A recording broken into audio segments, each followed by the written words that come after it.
Hi there, here's a new cardio and leg segment combination. Don't need your arms, keep those abs engaged, put your hands behind you.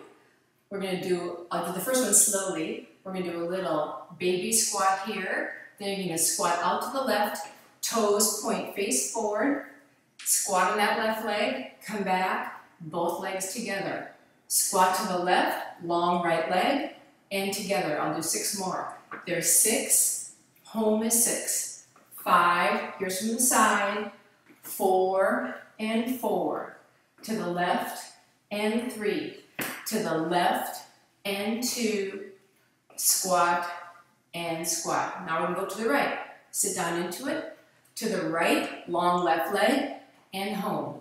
There's 7 and 7, 6 and 6, 5, bop here, drop 4, drop 4, drop 3 and 3, 2 and 2, 1 and 1.